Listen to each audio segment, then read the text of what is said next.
ఇప్పుడు ఈ పిశాచాన్ని కాశీకి తీసుకువెళ్తే తనకి ముక్తి లభిస్తుందంటారా?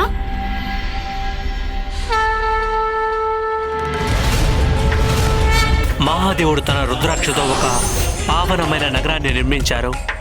అదే కాశీ.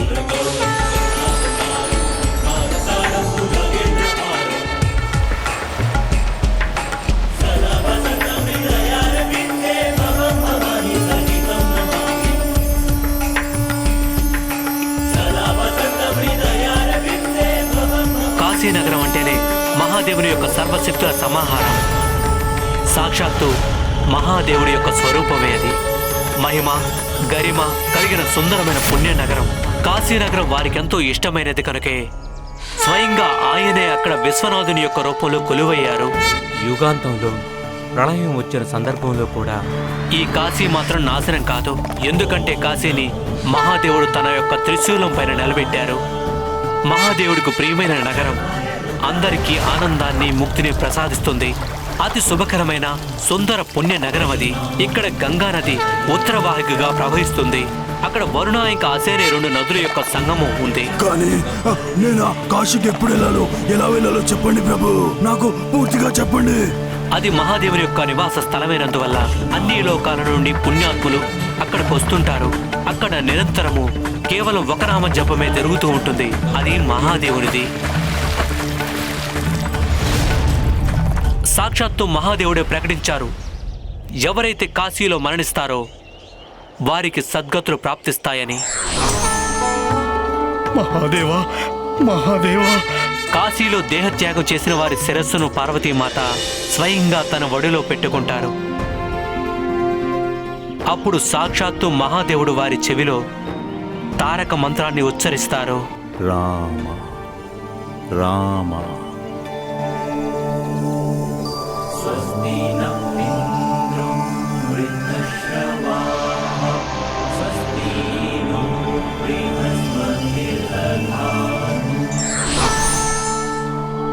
కానీ అన్నయ్య, తారక మంత్రం అంటే రామనామమా? భవిష్యత్తులో విష్ణుమూర్తి ధరించబోయే అవతారం కదా? అవును గణేష, భవిష్యత్తులో నారాయణుడు శ్రీరామ అవతారంలో భూమిపైకి రానున్నారు. కానీ ఆయన నామమహత్యం వారు జన్మించడానికంటే ముందే సుప్రతిష్టమైంది. రామశబ్దంలో నారాయణుడి యొక్క పేరు నుండి రా, ఇక మహాదేవుడి యొక్క పంచాక్షరి ఓం నమః శివాయ నుండి మా అక్షరం కలుస్తున్నాయి. శ్రీరాముడు అంటే మహాదేవుడు విష్ణుమూర్తి ఒకరే అని చాటి చెప్పడమే. అందువల్లనే వశిష్ఠుల వారు పూర్వమే ఈ నామం యొక్క గొప్పతనాన్ని తెలుసుకొని దశరథుడి యొక్క కుమారుడికి రాముడు అనే పేరు పెడతారు. అది మన మావయ్య విష్ణుమూర్తి యొక్క అవతారమే గణేష. ఇంకొక విషయం ఏంటంటే రామనామం యొక్క మహిమ అనేది వర్ణించలేనిది. అందుకే తండ్రి గారు ధ్యానంలో రామనామాన్ని తెప్పిస్తుంటారు. రామ రామ రామ రామ. రామనామాన్ని జపించడంతో పాటుగా తండ్రి గారు అన్ని జీవులకి సద్గతుల్ని ప్రసాదిస్తుంటారు. కానీ నేను ముందే చచ్చిపోయాను, మరి నాకు కాశీలో ముక్తి ఎలా లభిస్తుంది? ఏమైంది? మీరెందుకు అలా చూస్తున్నారు? చెప్పండి కార్తికేయ, ఎలా లభిస్తుంది నాకు ముక్తి? సరిగ్గా అడగాల్సిన ప్రశ్న అడిగావు నువ్వు. జ్ఞానారి, నీకు ముక్తి ఇప్పించటం అంత సులభమేమీ కాదు. ఎందుకంటే నువ్వు బతికుండగా లెక్కలేనన్ని పాపాలు చేశావు, దైన దూషాలకు పాల్పడ్డావు. ఆ పాపాల కారణంగానే నువ్వు పిశాచిగా మారాల్సి వచ్చింది.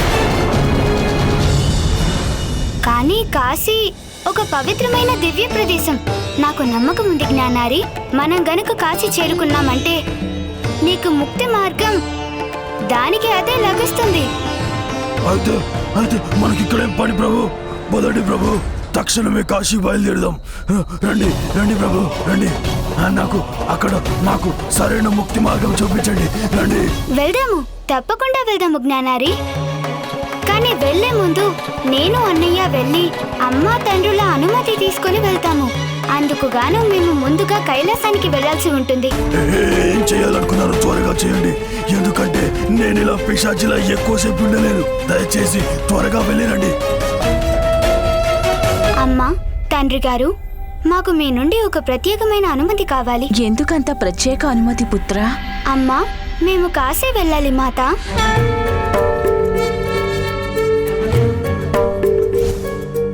కాశీ? అవునమ్మా, కాశీ అనగానే మీరెందుకు ఆందోళన పడుతున్నారు? ఏవో జ్ఞాపకాలలో వెళ్ళిపోయినట్టు అనిపిస్తోంది. లేదు పుత్ర, అలాంటిదేమీ లేదు. ఆశ్చర్యంగా ఉన్నదే, గణేశుడి నోటి నుంచి కాశీనామమా?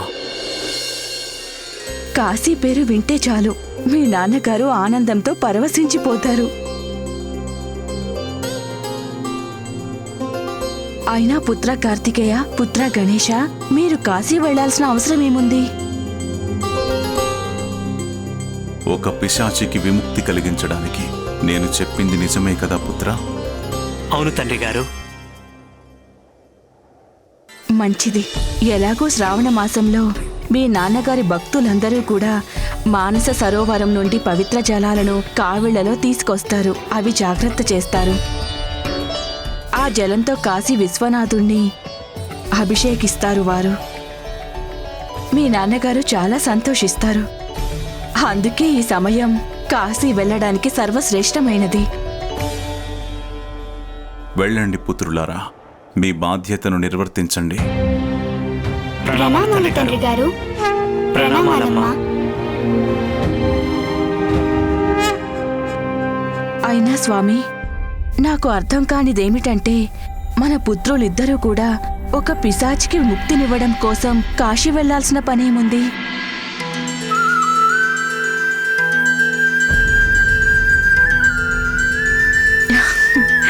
నాకు అర్థమైంది ప్రభు, ఇదంతా మీ లీలాజాలమే. ఏది ఏమైనప్పటికీ ఇప్పుడు సమయం వచ్చింది. కాశీలో ఉన్న నా అంశను కలిసేందుకు, అంతే కదా?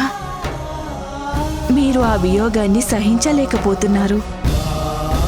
అవును ఉమా, తమరి యొక్క అంశ కాశీలో నెలకొని ఉంది. నేను ఆ అంశకు దూరమై అసంపూర్ణంగా ఉండిపోవలసి వచ్చింది. కాశీ నాకు ప్రియమైనదే. అక్కడ మా ఉమా అంశ నా కోసం నిరీక్షిస్తోంది. విధిలేని పరిస్థితుల్లో తనని నేను వదులుకోవలసి వచ్చింది. మహాదేవ, కాశీలో ఒకే రాజు ఉండాలి. ఉంటే మీరైనా ఉండాలి, లేదా నేనైనా. నిర్ణయించాల్సింది మీరే ప్రభు. ఒకవేళ నేను ఇక్కడ రాజ్యం చేయాలంటే మీరిక్కడి నుండి వెళ్ళిపోవాల్సి ఉంటుంది.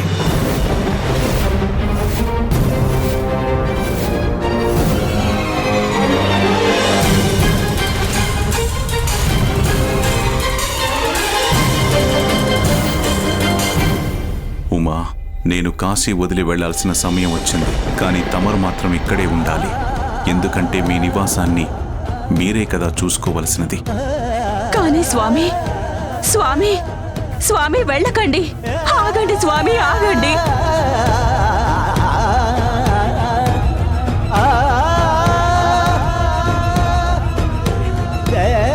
నన్ను వదిలి వెళ్ళిపోతున్నారు మా స్వామి. నీ యొక్క అంశను కాశీ నుంచి వదిలి నేనెంతో బాధతో మందరాచలానికి రావలసి వచ్చినది దేవి. కానీ ఆ వియోగము ఎంతో బాధాకరం.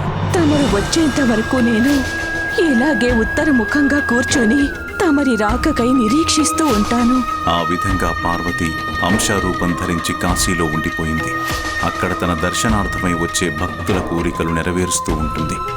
తన దృష్టి ఎప్పుడూ ఆకాశం వైపే ఉంటుంది. నా రాకకై నీ అంశ నిరీక్షిస్తూనే ఉంటుంది.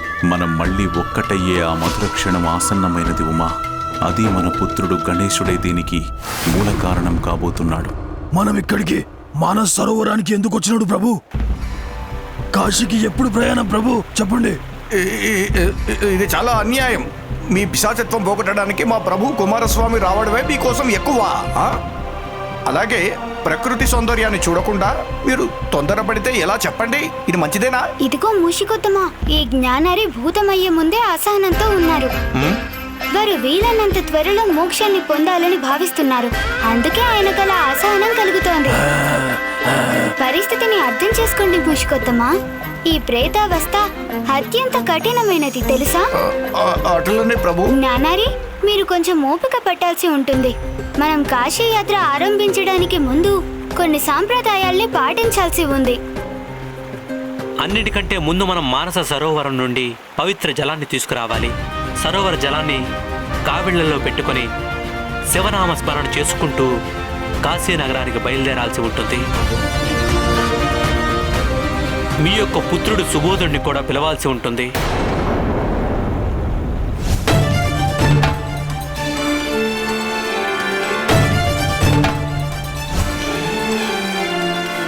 ఎందుకంటే శ్రాద్ధ కర్మలన్నీ పుత్రుడి చేతిలోనే జరిపించాల్సి ఉంటుంది. అయితే నేను నేను మా పుత్రుడు సుబోధుని పిలుస్తాను. సుబోధా. అవును జ్ఞానారి, అందుకే నేను మన గణం ద్వారా సుబోధుడికి వర్తమానం పంపించాను. నా భక్తుడు సుబోధుడు మనల్ని కాశీలోనే కలుస్తాడు.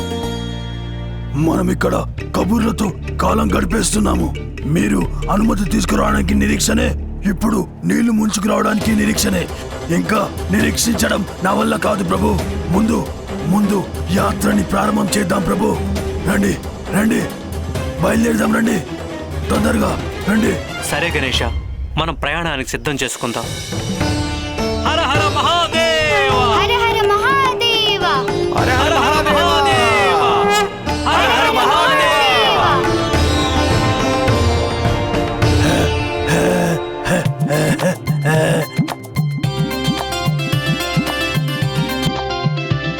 హర హర మహాదేవ, హర హర మహాదేవ.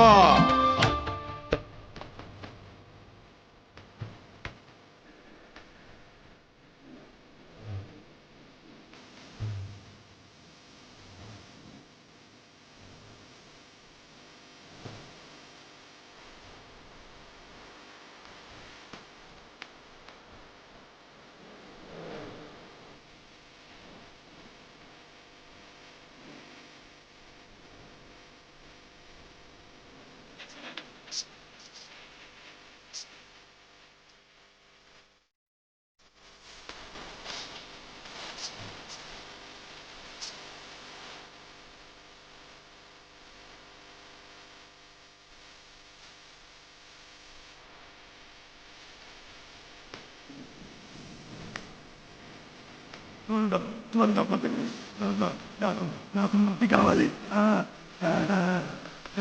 ముక్తి కావాలి నాకు.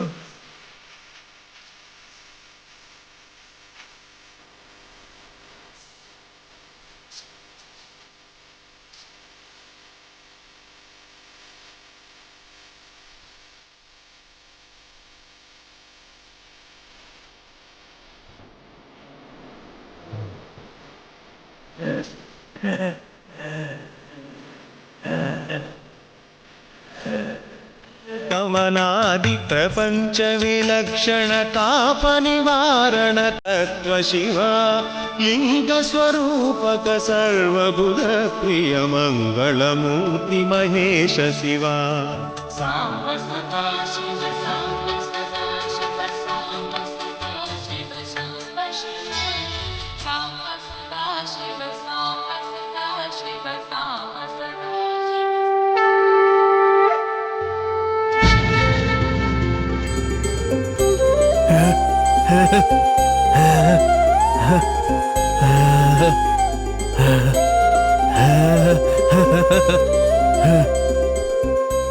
అడుగు అడుగు, మా మా మా పుత్రుడు.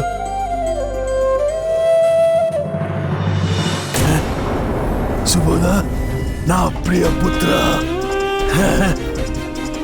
నేను నిన్నొక్కసారి నా చేతులతో ఎత్తుకోవాలనుకుంటున్నాను పుత్ర. ఒక్కసారి ఆలింగన సౌఖ్యం ప్రసాదించు పుత్ర. నేను పిశాచి రూపంలో ఉన్నాను, కానీ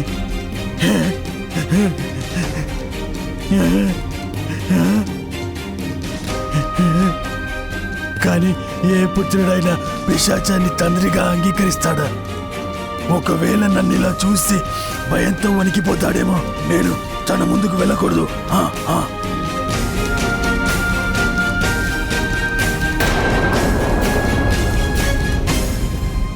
ప్రభు.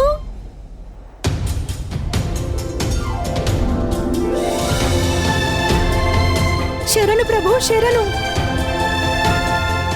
శుభమస్తు సుబోధ. ప్రణామాలు గురుదేవా. ఆయుష్మాన్ భవపుత్ర.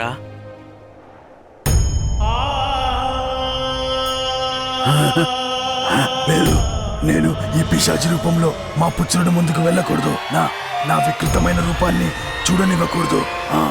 ప్రభు, తమరు పంపిన సందేశాన్ని చూసి నేనెంతో సంతోషించాను. చెప్పండి, తమరి పరమ భక్తుడిని తమ కోసం ఏం చెయ్యమంటారో చెప్పండి. భక్త సుబోధ, నువ్వొక అత్యంత మహత్కార్యం నెరవేర్చాల్సి ఉంటుంది. నేను చెప్పేది ప్రతి పుత్రుడు తన తండ్రి కోసం చెయ్యక తప్పని కార్యం. తండ్రికి పుత్రుడు చేయాల్సిన కార్యమా? మీకు తెలుసుగా, మా తండ్రి గారు జీవించలేరని. ఆయన్ని స్వయంగా తమరే అంతం చేశారు కదా. అవును భక్త సుబోధ, మీ నాన్నగారు నా చేతిలోనే హతమయ్యారు. తను మరణించిన తరువాత తనకి ప్రార్థ కర్మలు చేయని కారణంగా ఆయన ప్రేతాత్మగా పిశాచంగా మారిపోయారు. తనకి విముక్తి కలగాలంటే నువ్వు తనకి శ్రాద్ధ కర్మలు చేయాల్సి ఉంటుంది. మా తండ్రి గారు పిశాచిగా మారిపోయారా? ఇంకా వారి ఆత్మకు ముక్తి లభించలేదా? అయితే వారిప్పుడు ఎక్కడున్నారు? మా తండ్రి గారు ఎక్కడున్నారో చెప్పండి ప్రభు. ఎక్కడున్నారు?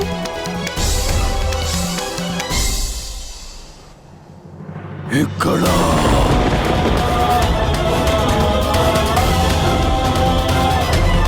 తండ్రి గారు. వద్దు పుత్ర, వద్దు, వద్దు, వద్దు, వద్దు. నేను మీ నాన్నలా లేను. నన్ను చూస్తే నువ్వు గుర్తుపట్టలేవు.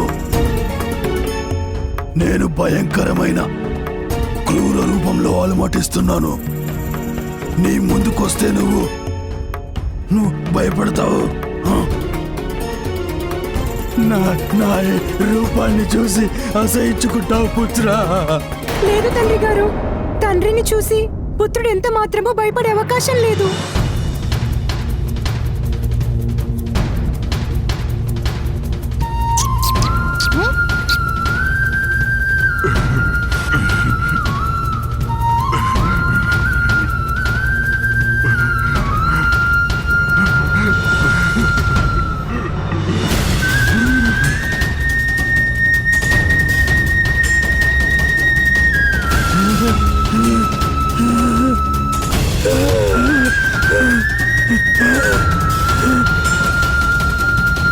తండ్రి గారు, తమరి కోసం చేయాల్సిన క్రతువులన్నీ పూర్తి చేస్తాను. నేను తమరి పట్ల నా కర్తవ్యాన్ని నిర్వర్తిస్తాను.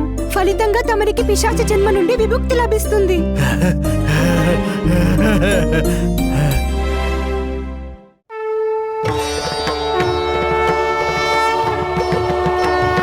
హర హర మహాదేవా, హర హర మహాదేవా.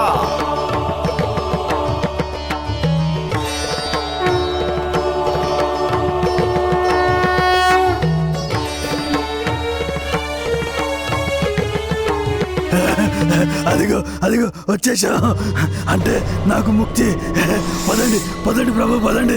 అప్పుడే కాదు, మనం ఇక్కడి నుంచి ముందుకు వెళ్ళకూడదు. పుణ్యస్థలంలో అడుగు పెట్టడానికంటే ముందు దీనికి నమస్కరించాల్సిన అవసరం ఉంది. ఇది పరమ పావనమైన ప్రదేశం. ఎందుకంటే ఇక్కడ అమ్మ తన యొక్క అంశరూపంలో వెలిసి ఉంది.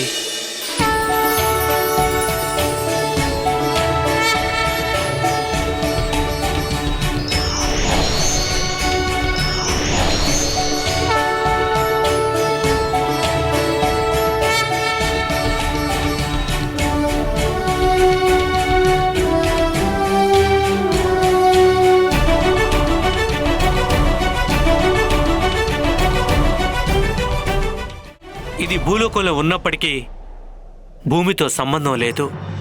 కాశీ భూలోకం వంటి అధోలోకంలో ఉన్నప్పటికీ ఇది స్వర్గం. స్వర్గం కంటే కూడా ఉత్తమ స్థానంలో వెలుగుతోంది. ఇది భౌతిక మాయలో ఉన్నప్పటికీ మోక్షాన్ని ప్రసాదించగలదు. ఈ పరిసరాల్లోకి వస్తే ప్రేతాత్మలు కూడా ప్రశాంత ఆత్మలవుతాయి. ముల్లోకాలను పవిత్రంగా చేసే గంగామాత తన జలాలతో సస్యశ్యామలం చేస్తుంది. త్రిపురారి మహాదేవుడు కొలువైన ఈ మహాపావన ప్రదేశానికి దేవాది దేవతలందరూ నమస్కరించి వెళతారు. ఓ కాశీనగరమా, మా నమస్సును కూడా స్వీకరించండి మాత.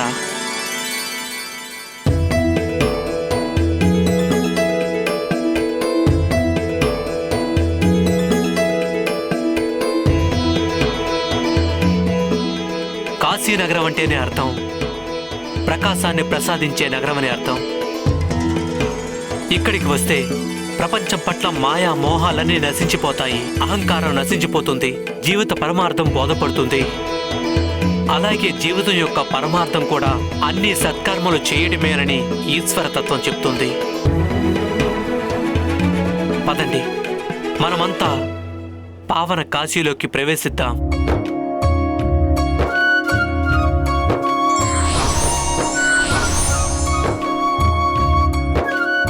హర హర మహాదేవా, హర హర మహాదేవా. మనం ఎంతటి శక్తివంతులమైనా కావచ్చు, చివరికి మన కర్మ ఫలితాన్ని అనుభవించక తప్పదు.